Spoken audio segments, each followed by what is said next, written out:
Well, first of all, let me ask a question. In the group today, how many of them are entrepreneurs and are raising money, building their own companies? Whoa! Look out. Look out for the business cards flowing today, right? Anyway, well, first of all, it's great to be here. And I had the good fortune through a friend introduced me to Crocker. And I've been watching his success through the seminars. And of course, the gentleman over here from Markham, it seems like everywhere I go, you show up. So or the reverse is true. So there is a lot of activity going on. I have been asked to talk a little bit about China, and I don't know how I'm going to phrase this, but I have a cartoon maybe to illustrate this, and that is the good, bad, and the ugly on doing business in China. So I'm sure you might have stories to help that cause today. So anyway, it reminds me though, every time I think about that element, I think about what Ronnie Reagan has said. I don't know if you remember this, but he learned it from the Russians. It says, trust but verify. And I say trust in China, double verify. Anyway, but that message is really clear. And after investing and working with others, actually we started a China activity and co-investing with others in 2009. So we've been involved in about 10 companies in China, and surprises are always, I mean, they're so creative when they do things. Not necessarily the right way, but anyway. But it's really great to be here. As a compliment, though, to the region, so many times when I'm traveling around the globe raising capital and talking about Southern California, they say, well, aren't you from Silicon Valley? You know, that frustrates me. I mean, but actually Silicon Valley is the dominant venture capital brand in the world. Silicon Valley has exported money, they exported know-how across the globe. So it really is an important element, and I think America and your region ought to be recognized for that, because you've done such a great job of that. But and also people then ask me, why Dalian? Well, we've scoured since starting in 2009. In fact, we brought some people on that are China hands into the firm. So they have, we've scoured it from Shenzhen. Actually, it was one of our first investments, and all along the coast, in Suzhou and Hangzhou and Shanghai and Beijing. And so, but when we found Dalian, how many of you ever heard of Dalian, the word Dalian? Dalian. Dalian. Dalian? Is that how they say it? Dalian. The city of China. Really? Dalian. Dalian. Dalian. I'm just a speaker today. Anyway, but the first time I was there, I wasn't actually going to go there. So a friend of mine who was born and raised there, and her parents, I hired her as my interpreter and my writer for all our documents that we're doing. And she got me to come up on a weekend. Well, I stayed the following week. She introduced me to the mayor, and I mean, we went from park to park to park. We talked about her dream. We talked about what we've done over 30 years. And it was like a marriage. It really went very, very well, because besides our plan of bringing maybe 20 or 30 companies in a very short period of time to Dalian, we're also not restricted to make investments in other regions, but we're also going to create an innovation institute. And I think it's really clear in their minds that America does lead what I call the initial innovation. In other words, the original innovation, as opposed to process innovation. Do you understand the really great difference? I mean, if they can see something and touch it and feel it and measure it, they can build it, and they're going to improve that process. But somehow, if you look at charts, a about innovation in our different regions, like the biotechs of the world and the medical devices. Most innovation, real original innovation, comes from the California or the United States. And I think that's really clear. In fact, it's interesting, as part of this process of building this Innovation Institute, I happen to be a graduate of USC, so I went to my alma mater. Oh, I got at least one there, right? They have an institute. They have 2 or 3 innovation institutes there, and it's run by an Indian fellow that's been there like 23 years.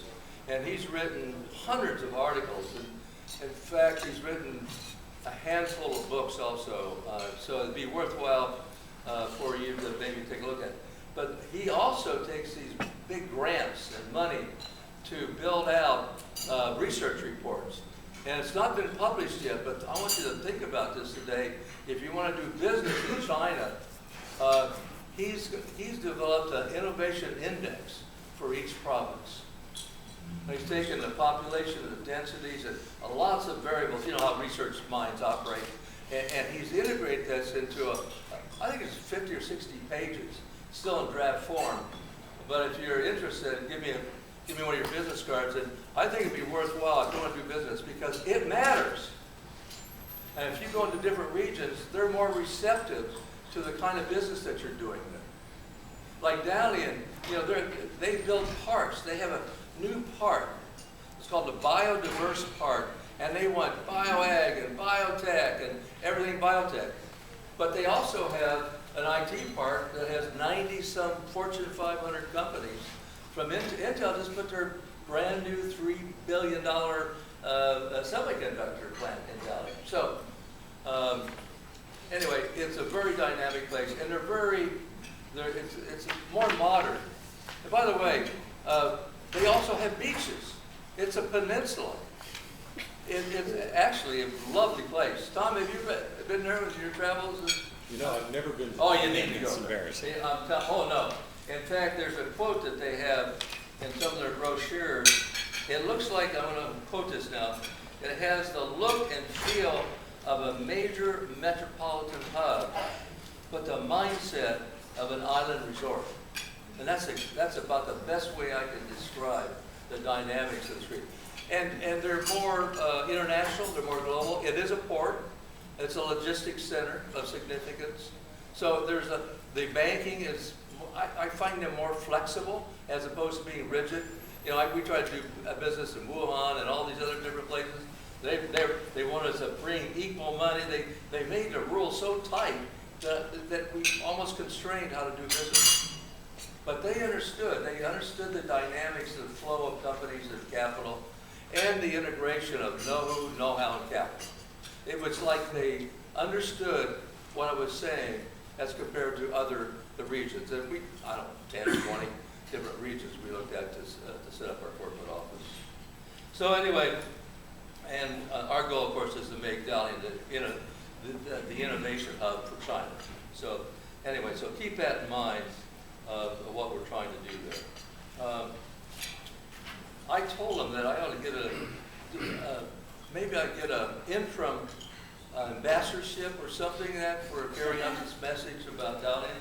Anyway, by the way, where do I hit the button here? Next slide. And I'm just going to do this easy. No, should I do it? Oh, wait, let me. I'm going to make it work, guys. There you go. You know, every time Bill Gates gets up here with a computer, he has problems. So, anyway, but all of our funds historically, I just want to make a quick summary, have been cross-border, and we see that as a major next trend in the venture. Am I doing it right? No, are you okay with it? Yeah, is that working? Oh no, it's showing up here. This page? This one side? No, yeah, that's it. Oh, they're not in sync. You just look at what's over Oh, here. I got it. Thank you.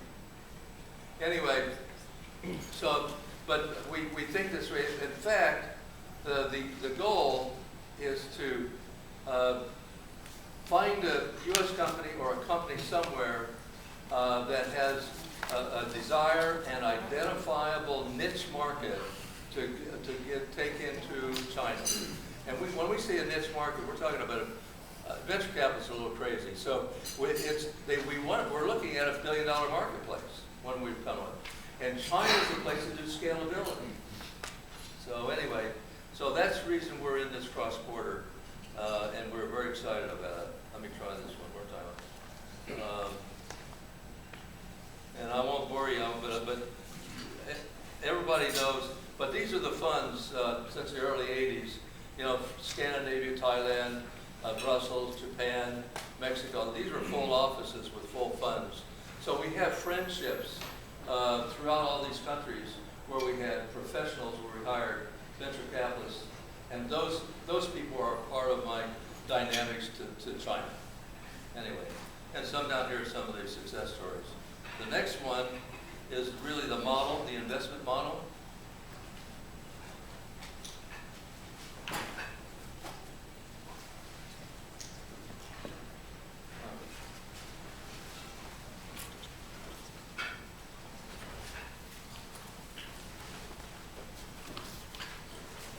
And just kind of simply, we invested in a U.S. company. We then globalized through China. And that means that we're going to find a great company in China that is very similar in scope, content, desires, liquidity, everything. And we kind of organize their minds with the U.S. companies that they can get greater growth faster, they can get to an IPO faster, and through one of the American exchanges or England or Hong Kong or Singapore. So you can move up, and then we combine those first three into a very dedicated, focused marketing blitz, getting big growth. I'll give you an example in Concept One company.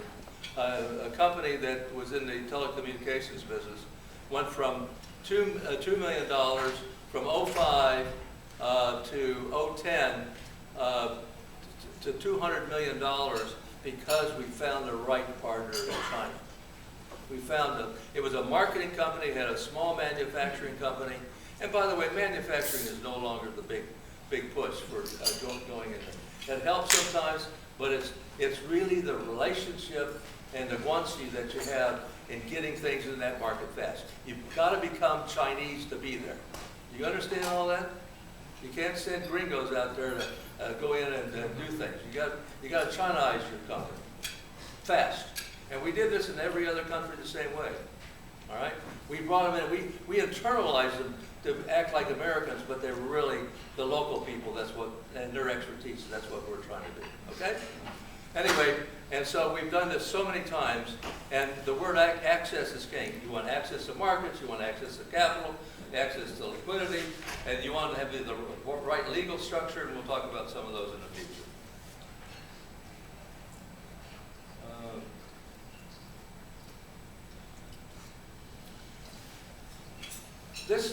We say we optimize the benefits of the China side and the US side. We find the best activities, the best functions that helps grow the company, and we bring them together. If you do that right, you get great growth. You have to have all the patents, all the protections. It all has to be there, and you can build great companies by doing that. And that's where I think the future of venture capital and private equity is: get growth companies, get mid-sized companies that have the intellectual property somewhere in the globe. And by the way, sooner or later, China is going to reverse the role. This is the dynamic that's going to develop. So once they got to get the idea, instead of maybe your education being rote, be more resourceful, get that side of the equation, get the right brain working with the left brain. You know, it's going to triangulate, it's going to go cross-border, it's going to move all around. And why are we doing this in China? Because it's scalable, because they're difficult. It's difficult things you need to do in China. So scalability is really a key word here. And one of the reasons we did this is because when I read the China's 5-year plan, when I read that, it was Ventana's 5-year plan. It wanted to invest in biotechnology, agriculture, clean tech, energy, new energy. It was what we do. So when I read that, I rerouted almost everything we did in the history to going to China with all of its inherent problems. And then I become Chinese the Chinese.